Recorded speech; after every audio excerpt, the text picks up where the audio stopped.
Le développeur de Terra Classic suggère que la communauté devra peut-être sacrifier la taxe de combustion pour encourager l'utilité. Rexy pensait que le paramètre de la taxe de combustion devrait céder la place à l'utilité. Dans un tweet aujourd'hui, un membre du groupe de développement Terra Classic TerraVita, Rex Harrison, aka Rexy, a partagé un article de blog moyen où il a suggéré que la chaîne Terra Classic pourrait devoir abandonner la taxe sur la combustion en chaîne pour attirer l'utilité perdue. Dans l'article, le développeur décrit Terra Luna Classic comme une tulipe, arguant qu'il n'a eu aucune valeur intrinsèque depuis l'effondrement de l'écosystème en mai.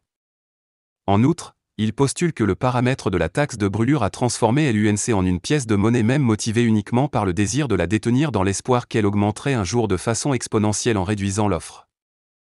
Alors que les promoteurs ont proposé le paramètre de taxe de combustion pour relancer l'activité sur la chaîne, Rexy pense qu'il a obtenu le contraire en décourageant les constructeurs restants sur la chaîne et les nouveaux constructeurs intéressés par la construction. L'écosystème ravagé a été à peu près stérilisé et à part quelques DApp, aucune repousse ne s'est produite, a écrit Rexy en parlant des effets de la taxe. Non seulement cela, mais les échanges ont eu du mal à maintenir le volume des échanges et, essentiellement, la taxe a éteint les incendies qu'elle espérait créer. Cependant, le développeur maintient qu'il reste une voie claire vers la reprise, mais cela nécessiterait de sacrifier le paramètre de la taxe de combustion. Notamment, avec les mises à jour V23 à venir en décembre, le réseau devrait atteindre la parité technologique avec LUNAV2. Par conséquent, les applications décentralisées basées sur la nouvelle chaîne Terra peuvent facilement être déployées sur la chaîne classique. Comme l'explique Rexy, ces dApps sont incités à le faire car la chaîne Terra Classic héberge actuellement la base de consommateurs qui manque à la nouvelle chaîne.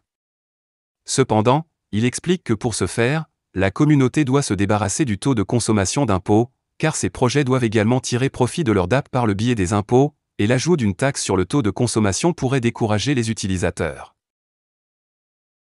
Pendant ce temps, le développeur affirme que la gravure se poursuivra même après que la communauté aura supprimé le paramètre de taxe de gravure. Comme il le fait remarquer, la brûlure fiscale n'est pas le plus grand contributeur au total des brûlures LUNC. Notamment, les données de Terra Rarity montrent que la brûlure fiscale n'a contribué qu'à environ 27%, la plupart des brûlures étant philanthropiques pour obtenir le soutien de la communauté et un avantage sur le marché.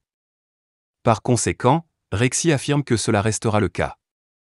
Selon le développeur, les nouveaux DApp qui peuvent se le permettre continueront de brûler pour obtenir cet avantage sur le marché. De plus, Rexy affirme également qu'il existe des moyens plus efficaces de graver LUNC. Rappelons que Tobias Andersen, alias Aradar, avait fait valoir qu'avec les swaps réactivés et l'utilité de la chaîne avec le bon environnement de marché, le réseau pourrait brûler LUNC à un rythme comparable au crash. Attirer les DApp reste la clé pour atteindre cet utilitaire dans le monde réel. Comme indiqué par The Crypto Basic, la communauté Terra Classic a réduit le paramètre de consommation d'impôt de 1,2% à 0,2%, car les données ont montré que le volume en chaîne avait considérablement diminué. Développement massif de Terra Classic en octobre. Les développements du réseau Terra Classic se sont accélérés malgré le fait qu'il appartienne à la communauté sans financement de capital risque. La chaîne Terra Classic a connu une année mouvementée et a fait la une des journaux pour de nombreuses raisons, allant de la tendance baissière du marché de la cryptographie au début de l'année à la création de nouveaux sommets sur la promesse d'une crypto-monnaie décentralisée à grande échelle pour s'effondrer de manière spectaculaire en mai. Maintenant, cependant, il fait la une des journaux en raison de sa communauté naissante qui a pris la barre, traçant un chemin vers la récupération et la gloire perdue. Notamment, depuis qu'elle a pris le contrôle de la chaîne, la communauté n'a pas perdu de temps à essayer de s'attaquer à ses principaux points faibles. Sans ordre particulier, il s'agit notamment de réduire l'offre excédentaire de Terra Luna Classic, de réancrer USTC, de réparer la chaîne et de créer et d'attirer l'utilité.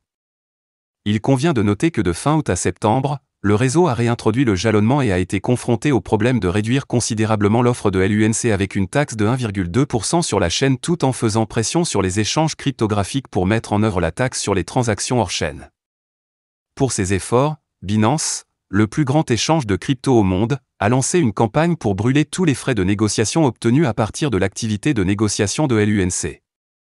Notamment, octobre a été marqué par encore plus de développement et de débats houleux, comme on peut s'y attendre avec une chaîne gérée par la communauté. Le premier problème que les membres de la communauté ont cherché à résoudre en octobre était de savoir comment ils remplaceraient le défunt stablecoin et rendraient les détenteurs entiers.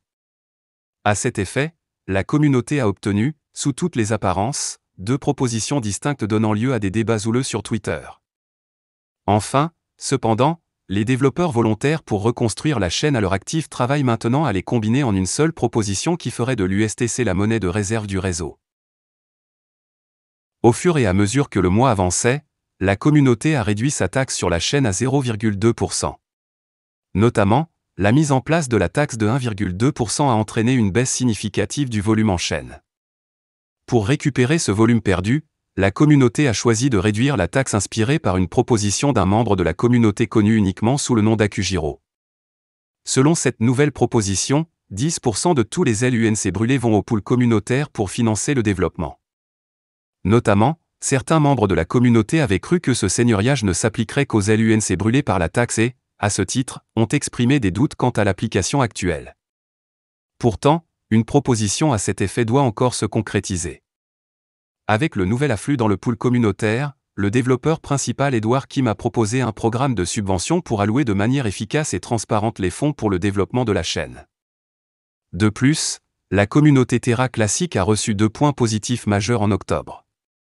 Tout d'abord, le célèbre développeur de Cosmos, Jacob Gadikian, a révélé que le code pour rouvrir les canaux de communication inter-blockchain était prêt.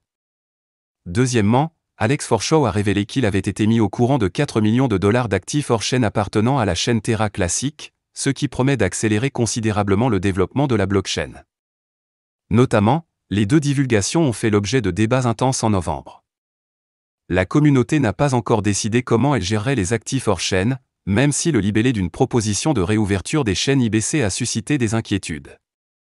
Malgré tout cela, les développeurs ont révélé qu'il était sur la bonne voie pour déployer la V23. Cela pourrait voir le réseau devenir interopérable avec Cosmos et capable d'exécuter des applications décentralisées compatibles avec la nouvelle blockchain Terra en décembre. Voilà, c'est tout pour cette vidéo. Si tu as aimé, n'oublie pas de mettre un pouce bleu et un commentaire. Abonne-toi pour rester toujours informé. Et je vous dis à bientôt pour la prochaine vidéo crypto.